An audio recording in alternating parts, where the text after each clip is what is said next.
Hello, friends. Welcome to Peace and Power Ukraine, a place to discuss all aspects of policy related to Ukraine. Ukraine sits at the crossroads of modern history, where East meets West and freedom collides with totalitarianism. Thank you for joining us during these unprecedented times for peace negotiations, challenging the Trump administration, Ukraine, Russia, Europe, really the entire world. As always, I hope to bring you more light than heat as we dig a little deeper each episode with guests from across the public policy spectrum. Today, I'm joined by Ambassador Kelley Currie of the Atlantic Council.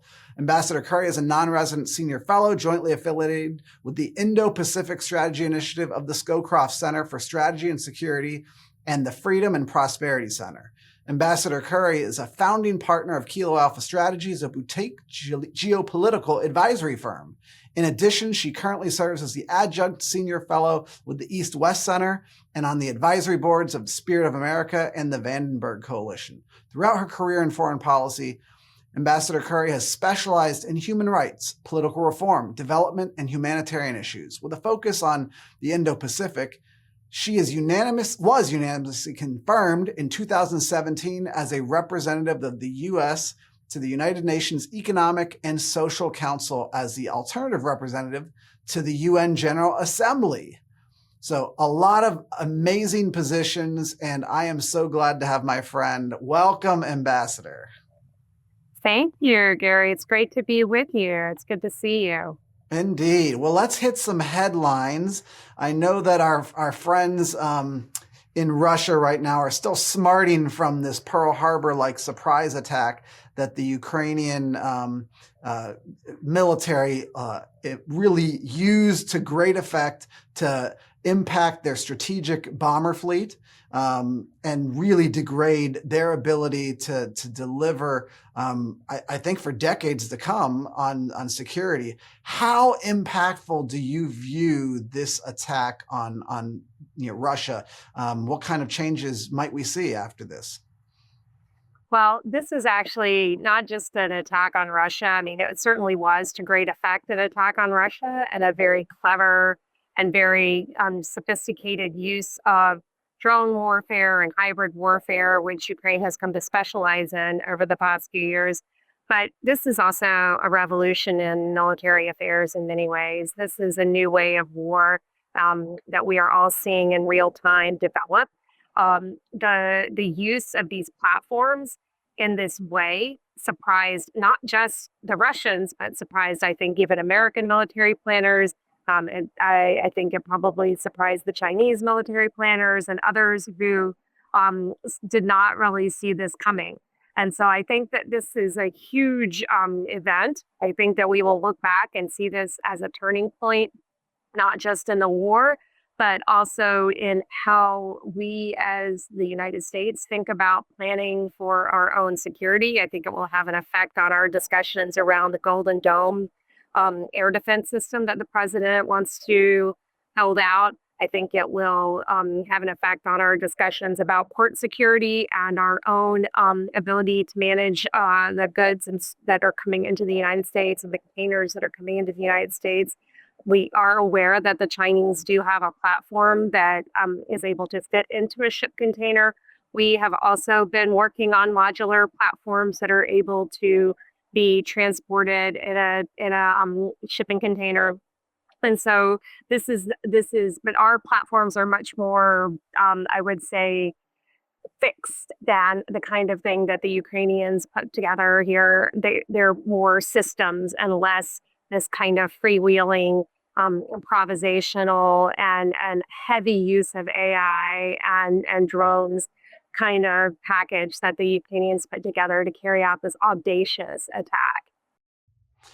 I think it's becoming very clear to the world that what happens in Ukraine impacts the entire world. We're seeing the military revolutionizing, the strategic nature of warfare impact everyone. And I like how you pointed out that the Chinese are definitely paying attention to this. All of us need to be paying attention. I think the U.S., we increasingly have to consider what would happen if there were attacks on our homeland that were similar to what the Ukrainians did to the Russians. Wouldn't we be wise to be waking up to some of those realities as well?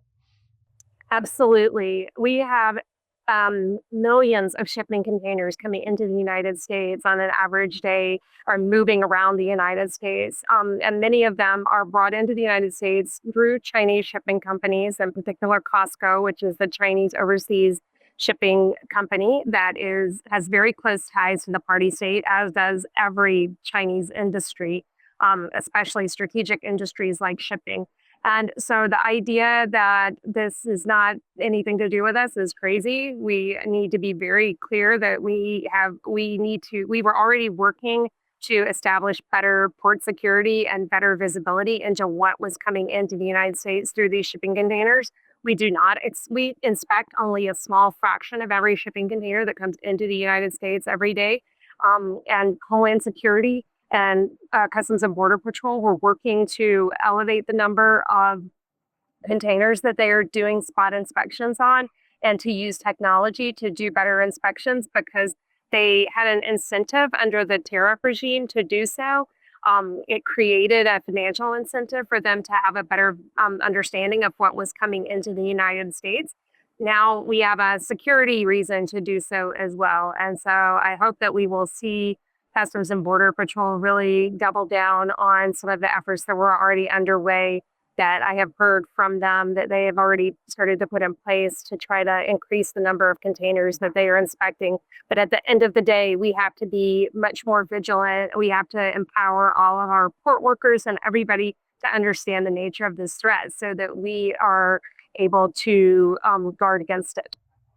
Yeah, the reverberations of this attack, which you would have thought there's a shipping container full of drones headed, thousands of miles from Moscow to attack some Russian bombers in Irkutsk, would have real life impact on our port security in LA, Long Beach, Savannah. All of these issues impact us and are real. I want to turn back to Ukraine for a moment. I know you were able to visit Ukraine late last year, and you experienced a lot of things on the ground there. You met the Ukrainian people. How do you think this is going to buttress their morale and their legislative branch and all of the Zelensky and his team? What does this do for them at this precarious moment when they're still facing huge attacks of drones and missiles on a nightly basis?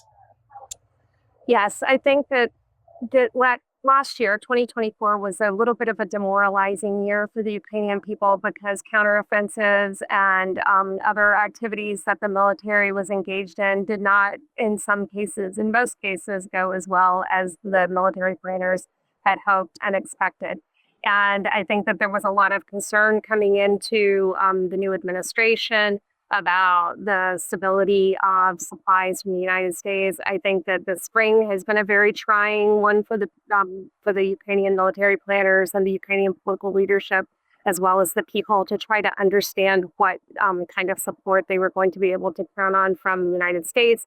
I think that they have been heartened by the commitments that have come from the Europeans to step up their defense spending and their development of their defense industrial base and to work to meet whatever gaps come into place.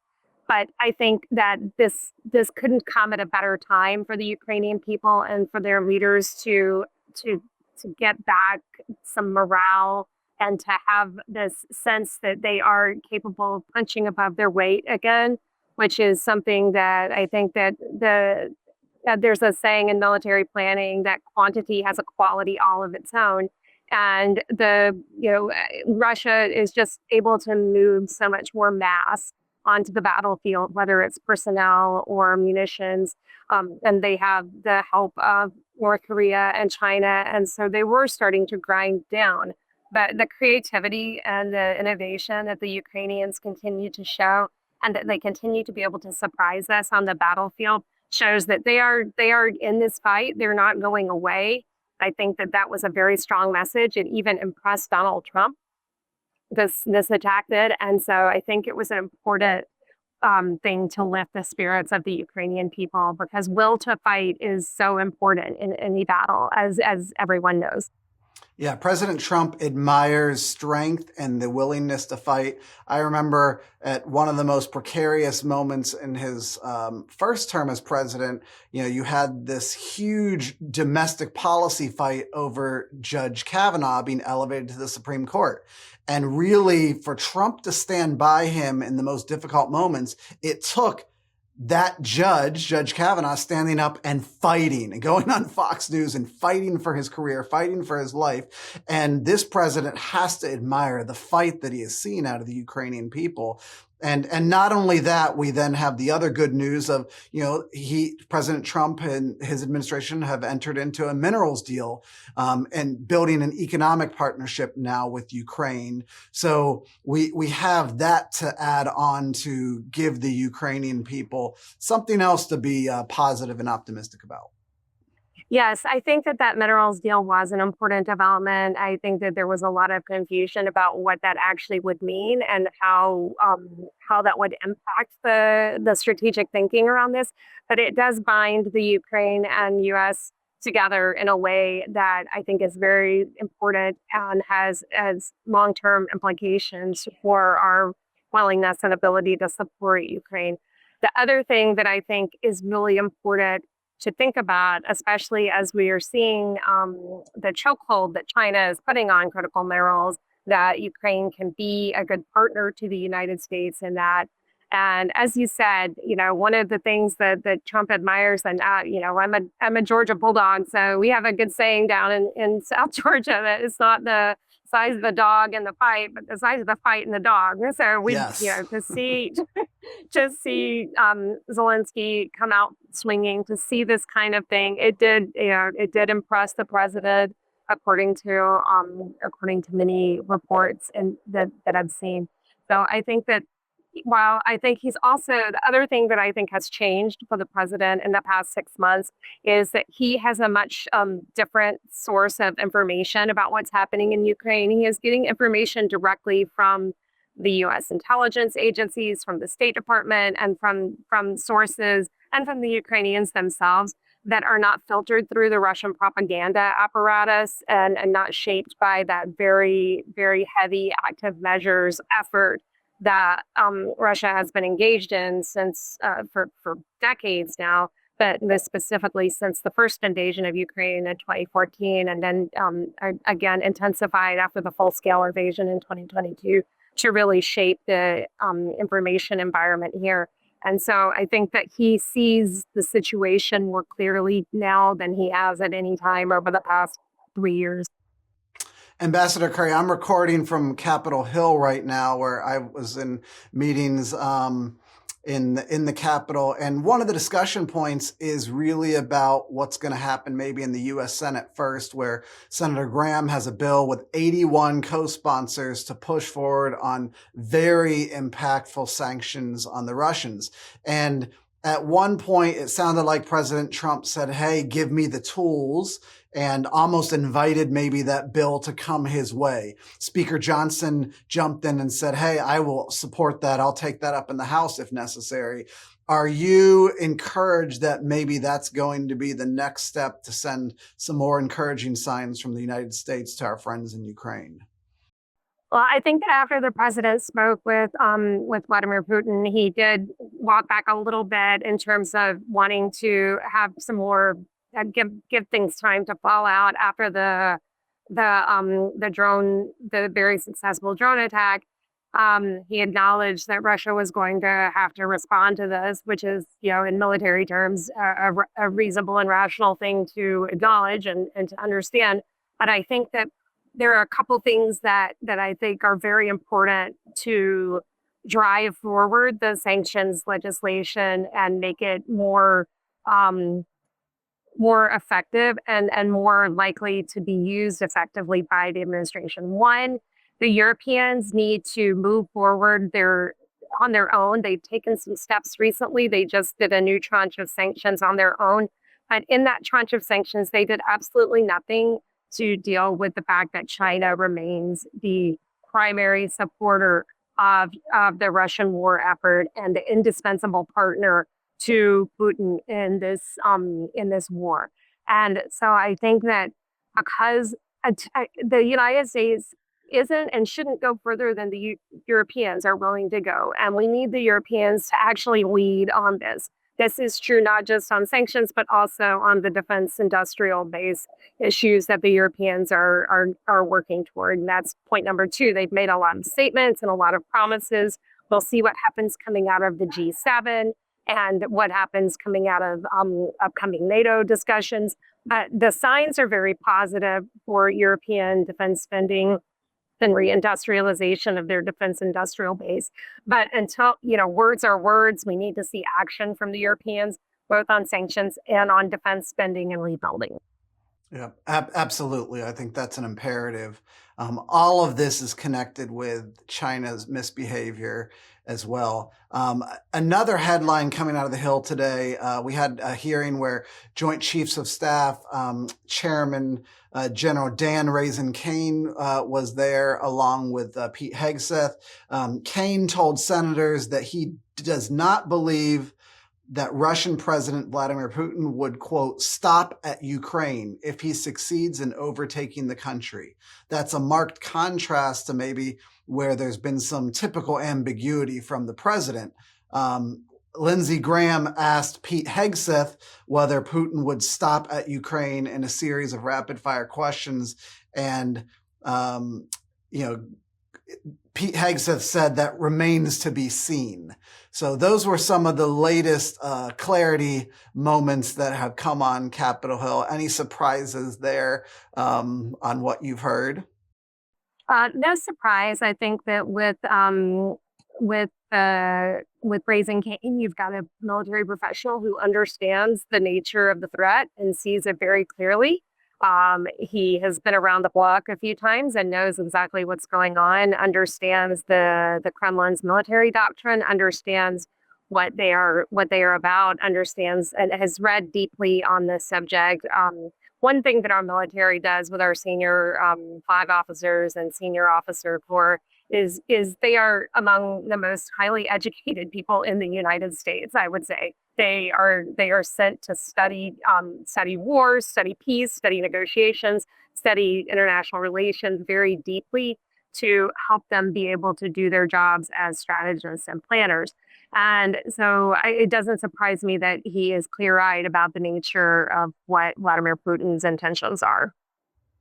Yeah, if you're anyone in the Baltics or Moldova or Romania or Poland, you really understand with clarity that you are next in line. If Ukraine were to fall, if somehow this supposed summer offensive with 50,000 troops amassing at the border was to produce miracles that we haven't seen on the battlefield in the last 3 years, you're going to be next.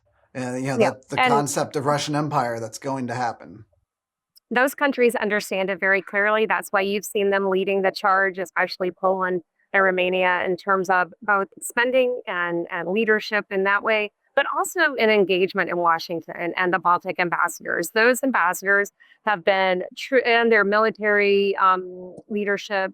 They have all come to Washington. Their political and military leadership come to Washington regularly. They engage very heavily with the administration and have done so since the election in November last year. They've been really made a huge effort to try to impress upon Republican colleagues, whether it's in the legislative or executive branch, the need to see this clearly, to see Putin clearly.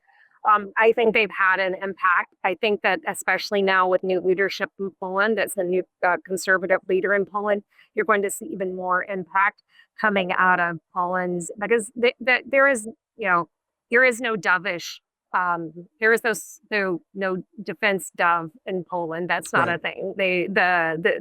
You have the hard line and then the harder line when it comes to Russia. And so I think that we will continue to see very strong voice coming out of Warsaw and coming from Poland to really push the United States to be a good partner to them and to back them up and to help and to see them as the kind of partner, and then also to push on the rest of Europe. I was just in Europe. I've been in Europe several times in the past few months, and this is the constant topic of conversation is the Baltics and the former Eastern Bloc states really pushing Western Europe.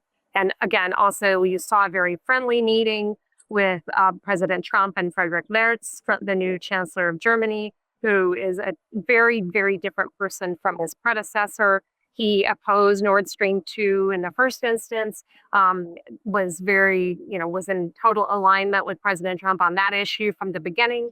And so I think that you will see some changes. I think you've already seen some changes in tone and tenor coming from the president. Definitely more strategic patience.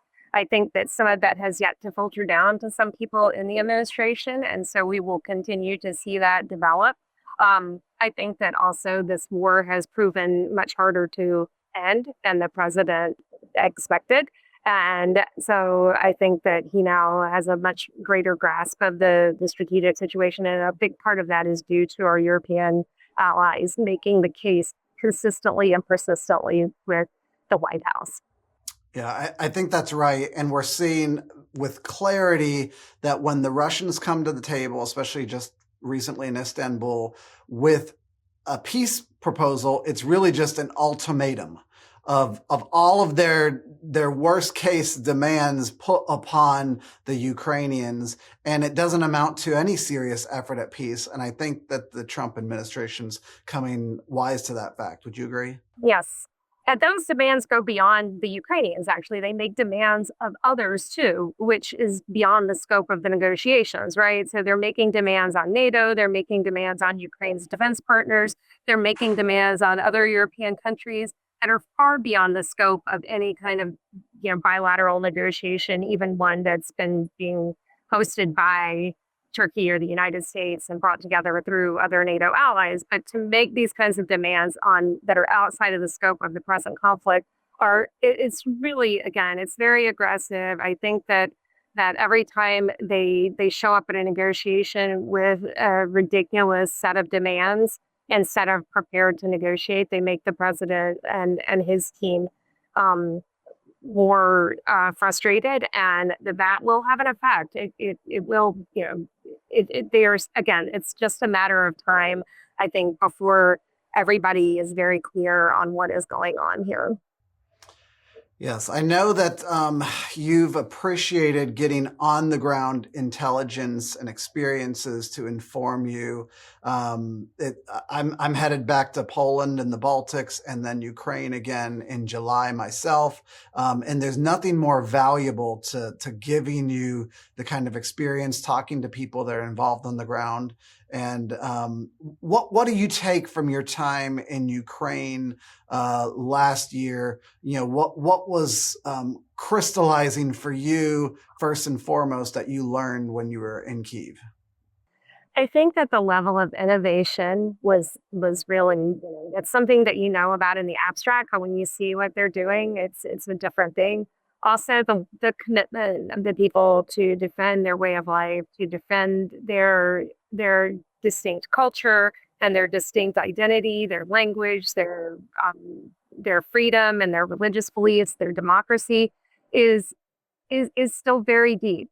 I think the other thing that it was also really brought home to me is that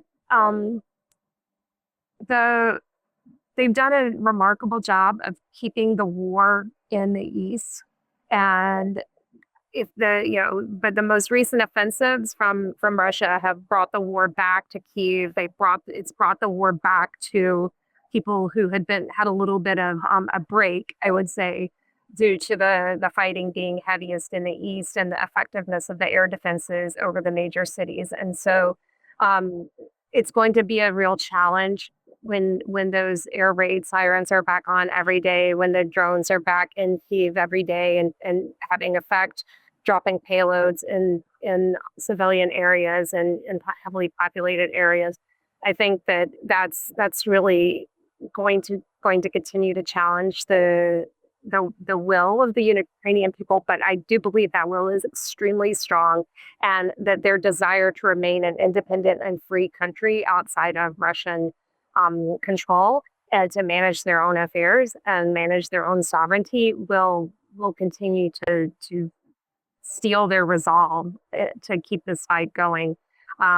But at some point, there does need to be a peace. This is, no one wins this war. That's the other thing that I think is very clear, is that no one does win this war.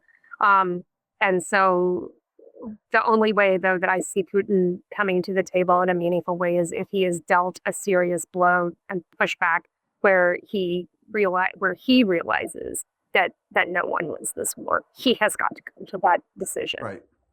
Right. Connect for us a little bit more to your work and focus on China and the Indo-Pacific. A lot of people just get lost thinking this is just a European issue, and not understanding there's a coalition of evil all working together from Russia, China, North Korea, and Cuba, and Iran on one side, and then the West on the other. But China in particular, seemingly they're trying to act like they're not involved, but they are deeply involved, right? Yes, they are the bank of this conflict. I mean, without China's support, without them selling the Russians or really trading with the Russians in ways that are completely keeping the Russian economy afloat, keeping the Russian war machine going. Without that, and without China giving North Korea at least a tacit permission to send troops, this war would not have lasted nearly as long. It would have been over some time ago, because Russia by themselves could not have withstood the kinds of sanctions that were initially put on the Putin regime after the full-scale invasion, and China really saved them. And you can look at the way that the Chinese leadership and the Russian leadership, the way that Xi Jinping himself and Vladimir Putin engage with one another, that after there was a misreading, I think, after the war kind of bogged down, of a meeting that they had where Xi Jinping said to Vladimir Putin that, we are in this together, that it's us against the Western forces, and that some people read that as a warning to Putin not to go too far, like not to do this, not to do that. But I think that most of us who study China read it slightly differently, that this was Xi telling Putin, you need to get this done. You need to win this, and we can't afford to fail. So again, China has not yet paid the price for what they've been doing. They haven't paid the price with Europe, first and foremost, and they have not paid it with the United States and the rest of the world either. So this is a challenge for all of us to understand that without China is